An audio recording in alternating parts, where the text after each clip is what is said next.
Eidola dropped their new album, Eviscerate. We spoke to the band Sergio and Andrew Joint a little bit later Yes. about the record. It is out right now. A fantastic chat. We spoke a lot about the record. We also answered the burning question in every fan's mind after their last post when they finished up their the second half of this double record, where they kind of left things a little iffy. We confronted both of them point blank about it, and you can get your answer. There's even a nice little clip for you on the channel, so you don't even have to watch the whole hour and 10-minute long interview. Just check out the clip. Yeah, it's only 7 minutes. Exactly. Boom. Yeah. That's pretty extensive for that question. So he has a lot to say. Yeah. They have a lot to say about it. Yeah. Dude, this record was good. They're not lying when they said that they went out to create the heaviest version of Eidola that they could possibly see happening. Now, there are some songs on this record that are very reminiscent of what we know the band for, but listening through the album, a couple of songs that caught me that was like, that's that. And forgive me if I fuck up the song titles here, because some of them hard. Fistful of Hornets, Ziggurat, and Ashes in Ginhinome.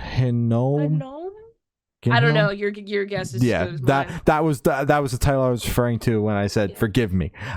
Those songs had me being like, this is like, well, they're not fucking around when they say that this is the heaviest version of the band. Obviously, the lead single as well, No Weapon Formed Shall Prosper, because that had our Eidola fans that we follow up in arms about how they're heavy now. But some of those songs, Fistful of Hornets being the focus track, and then a couple of deep cuts off the record, songs like that, and me being like, yeah, wow, no, this is heavy. So I'm here for it. As much as I enjoy Eidola, I enjoyed the last record that we spoke to them about. I'm fan of the heavy, man. So like, when a band that I was already liking what they were doing goes into my lane, dude, I am here for it. It's like they made the record for me. Exactly. Yeah, damn right. I did want to firstly, obviously, I fucking love the record. I've listened to it, I believe, 3 times already. First time was before the interview. Liked it, didn't love it. But I was like, this is a solid record. I loved the singles, so I know on the second listen it's gonna click fully for me. My favorite is not unfortunately, but I always feel corny saying a single is my favorite, but sorry. No Weapon is my favorite. It checks all the boxes for me. It's early on in the record where my focus and attention and excitement is still at 100. So I feel like it's perfectly placed.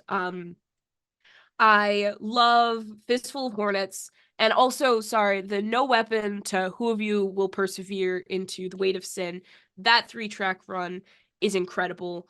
Fuck it, I'll say 4-track run and add a Bridge of Iron and Blood on top of No Weapon, because genuinely that first half is all fucking killers.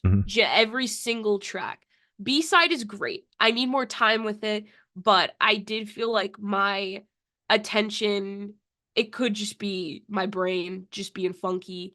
I'm going to give it another listen through because I'm sure it is just as good as the first half, but I did feel like my attention span was kind of dwindling teetering a off little bit. Yeah. Just on like the last like 3 tracks, not the full B-side, but just the last 3 tracks, which I feel is fair, especially since now in the music industry we're so single focused, and so one song. So it's just kind of it's getting to me now. But I cannot praise the first half enough. Genuinely, I basically named all of the first half songs. That is my favorite songs. Yeah. Love the record. Great interview. Very smart, silly guys. Definitely something to check out if you're interested in the band at all. Even as like a new fan or something, it definitely, at least for me, seeing personalities makes me like the band more. Mhm. And they have such bright personalities that Mhm. you can't help but not like them. So I would watch it. I think they're silly little guys. So I definitely, not just because it's our interview, any interview, but I do have to plug ours. Yes. So yeah. And I just like, you know, we've been following this band for a while. I just think that they're such fantastic musicians, and I always love having them on here. I mean, we've had Sergio on now 2 times, and this was our first time getting to chat with Andrew, and we didn't even get to talk to him for the full time, and I was so bummed because I've seen his name all over the place, you know, with Dance Gavin Dance and Eidola, and I'm just like, I wanted, God damn it, he got the Sergio got the time wrong. But I just think that they're such fantastic musicians, so getting to pick their brain at any point is always a blessing and a pleasure. So yeah, definitely check it out. They're so fucking smart. Genuinely, I can't say that enough.